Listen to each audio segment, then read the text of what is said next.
to this latest edition of the Ril Dil podcast. I'm your host, Ril Dil Quinn.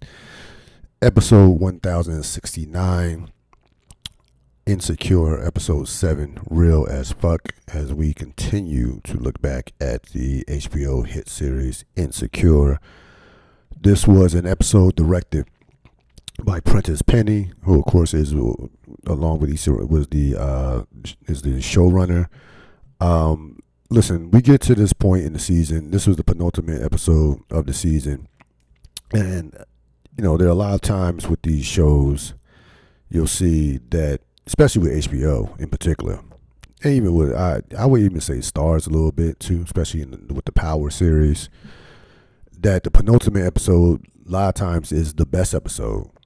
Saw this a couple times, even with The Wire. Maybe the greatest episode I think in television history was a penultimate episode with Middle Ground, season 3 of The Wire, Middle Ground, when of course Stringer got killed. Spoiler alert. 22 years later. This episode, if there was a lack of patience that you've had with the show up until this point, through the first 6 episodes, and you were waiting and waiting and waiting, this was the payoff episode. This is, I think, listen, this is my first rewatch of the series, but you'll be hard pressed to find, and you know, they had 5 better episodes in the history of the Insecure series than this episode was. That's how good it was. And this was a serious episode. Had a couple funny moments. Kelly at the fundraiser for We Got Y'all fundraiser, you know, did what was in her bag as far as with the comic relief. But for the most part, this was, you know, an episode that was driven by, you know, our three leads, and Molly and Issa, Molly and Lawrence. So I think that the payoff, what we have been waiting for in terms of the payoff for this particular episode, this episode definitely delivered on this.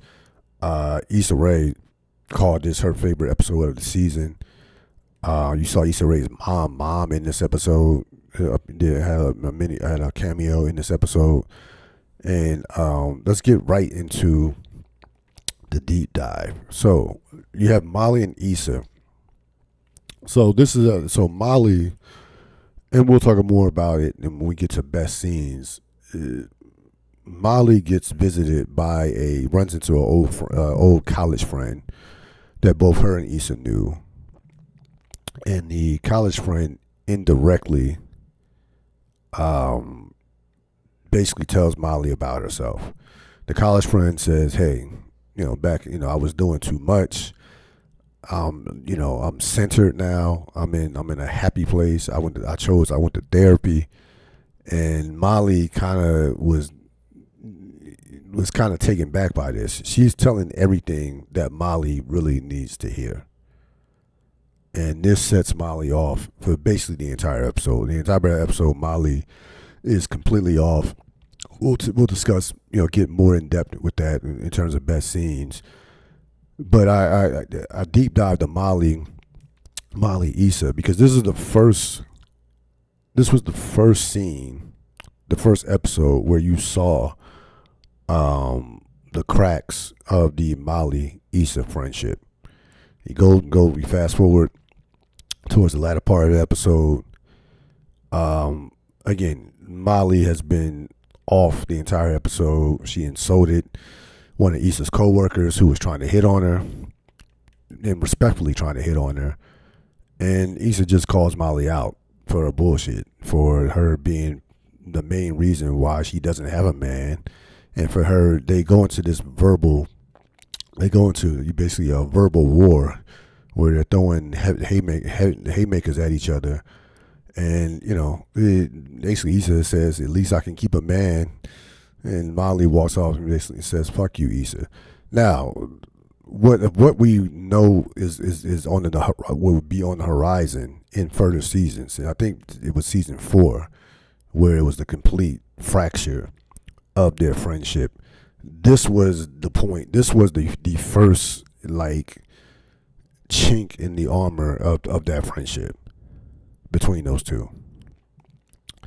And during that conversation, Molly made fair points. You know, she had done some covering up for Issa, not covering it up, but you know, she during that party, during that fundraiser, we of course Daniel shows up and she tried to basically trying to head off, have basically tried to run some interference for Issa in terms of Daniel being there, and she throws the fact that Issa cheated on Lawrence with Daniel, throws that in her face. But overall, in this conversation, Issa was right. Molly was in a place where she probably did need some therapy, and where she needed to take a step back and kind of get her shit together. And I think at this point, and I was thinking about this in between this episode and the last podcast that we did, that Molly really up until this point was borderline in becoming unlikable. You respected her success as a lawyer. She had a sense of humor. She over the course, Yvonne Orji is a stand-up comedian, has been a successful stand-up comedian. So you saw that come out throughout the first 6 or 7, the first part of the first 6 or 7 episodes of this season. But just with how she was treating people, how she was dealing with her own relationships, and this shit was never her fault. Like Issa was right. It was never her fault, and there was a complete just lack of accountability and a complete lack of self-awareness. And finally, like a good friend does, she calls her out on her shit, completely calls her out. Now keep this in mind, leading up into this conversation, Issa is winning. For the most part, not so. Daniel had popped out. She wasn't completely winning, but in terms of her job, she had a successful fundraiser, raised a lot of money. She got she got praise from her supervisor. The kids loved it. Now we'll talk about the Daniel situation coming up, but from a career, Lawrence has gotten. It's been a good day for the most part. Lawrence got a new job. So really that fundraiser had been that day had been relatively successful until of course till Daniel popped up, and then but mainly also with Molly's just whole energy during that fundraiser was just off kilter. And Molly, Molly doesn't want to deal with herself. Up until this point in the series, had refused to deal with her own issues and why she was in the relationship predicament or lack of a relationship predicament that she was in, and she did not handle the criticism from Issa very well at all. She handled it miserably. Matter of fact, Issa would, she basically, and Molly was complaining the whole, leading up to that argument that they had. Molly was complaining throughout the entire fundraiser about the drinks, the lack of bartenders, the lack of attractive men that were at the fundraiser, just the oxygen, the air pollution, like just finding anything to complain about. And this was all triggered by Crystal, the old college friend, bringing up therapy, and also in the earlier scene, Issa bringing up, thinking vaguely, suggesting that Molly might look into therapy. That threw her off, and that led into this explosive, really their first real explosive argument. That of course will foreshadow their friendship going to pieces later on in the series, a couple seasons later. So this was again a very heated scene, a very emotional scene from both actresses delivered were tremendous in this particular scene, and this was this was leading up again. We'll talk more about. Of course, we'll talk about Issa Daniel Lawrence dynamic, but this was kind of leading up. There was a build up to this scene as well throughout the course of the previous 6 episodes, from a standpoint of both these characters kind of tiptoed away with from criticizing each other. I mean, really criticizing each other because of the fact that they had too much. They had their own shit going on, and maybe they were afraid of having a real conversation where if one of them held the other accountable, then it would come out, then it would turn out to something like this. So I think maybe why this conversation did not take place earlier in the series was that fact that it be some of the internal shit that both these characters were dealing with, but it came out in this great scene between Molly and Issa.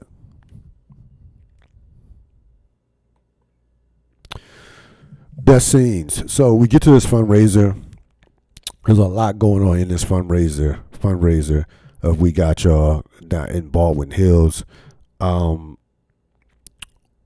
go to Issa Daniel. So Daniel pops up out of nowhere. He's seen by Molly at first. Molly makes it known to Issa that Daniel is there. That Daniel is there. Or I think Issa actually saw him first. I think they both kind of saw him at the same time, and then gave each other kind of some visual gave each other some eye contact, and then they had a short conversation, and then you saw Molly go basically try to see why Daniel was there. Daniel just popped up. Like he clearly was not invited to that fundraiser. I don't even know how he even figured out that. I think this is not bad writing. I don't even know how he even figured out that there was a fundraiser. To be perfectly honest with you, you would think that something like that would be private, but she shows up at the fundraiser.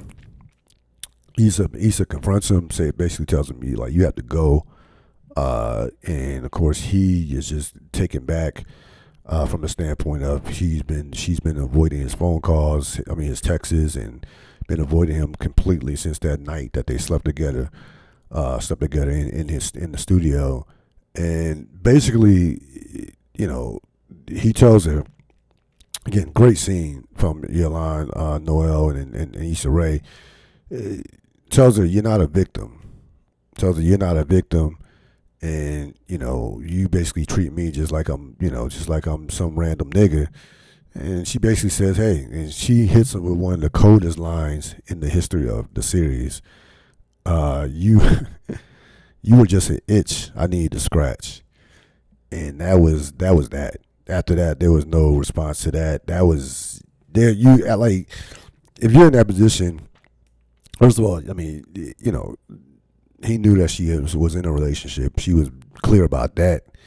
But as somebody who, if you're messing with somebody who's in a relationship, and Daniel should have knew Daniel should know what time it was when she kept avoiding him.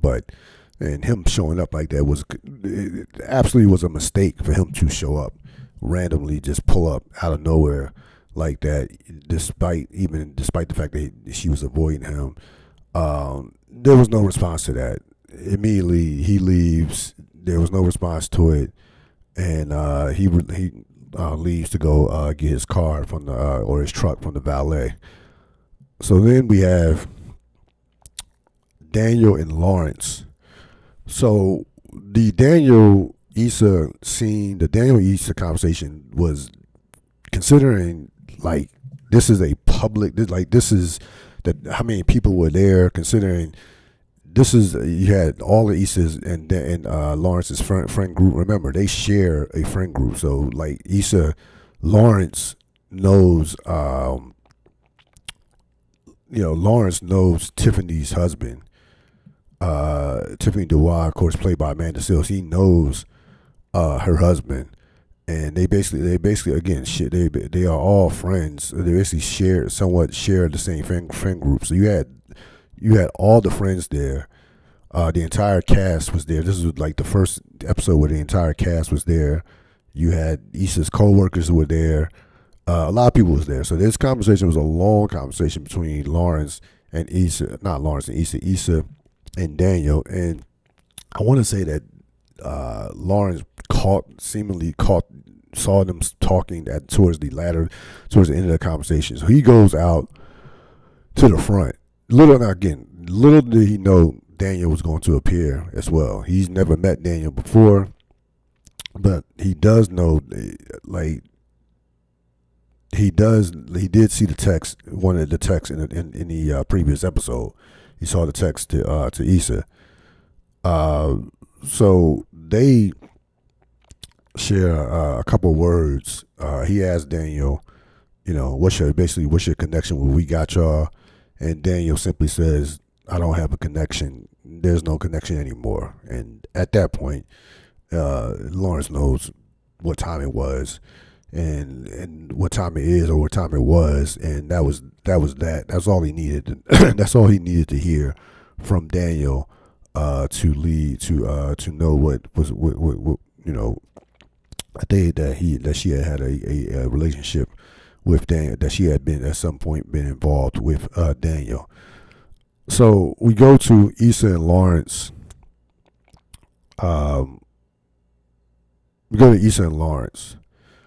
Again, Issa, from a career standpoint, from the fundraiser was a major success. She seemingly probably is feeling like, hey, it's all good. I got Daniel up out of here. She has a bottle, a champagne bottle. She comes into the house. Well, first of all, I gotta go before we even go to that scene, to that scene at the house with Lawrence and Daniel. Excuse me, Lawrence and Issa. Lawrence returns from his scene with Daniel, from the brief conversation with Daniel, or you can't call it, or the brief conversation with Daniel. He comes back into the fundraiser as they're making like some final announcements. Molly has left, and she basically Issa asked him where he's been. He said, I went to get some air. He asked, where's Molly? And she says he left. She says she left. So Issa Issa walks into the apartment. You have Lawrence sitting on the couch in the dark, and he says 2 words, who's Daniel? Issa kind of tries to, we from friends from high school. Why was he at the fundraiser? Well, he knew the kids, and he just popped up out of nowhere. Did you fuck him? And then her hesitation, her non-answer was the answer, and then she admits to sleeping with Daniel. That leads to, again, an explosive argument, mainly from Lawrence. Lawrence, who just says, Issa basically says it was a mistake, and she says Lawrence basically says, you're gonna throw us away, throw what we have away for a mistake. And he goes into, did you fuck him more than once? And she says yes, but at that point the damage is done. He kicks a table. He obviously, rightfully so, is being besides himself in terms of being upset. And eventually he leaves the apartment, despite the fact that she just tries to block the front door. And that's where we see her just, as he closes the door, leaves the apartment, closes the door, her just, taking all the guilt that she has caused from that standpoint. This was again both actors basically nailed the scene. I thought Ellis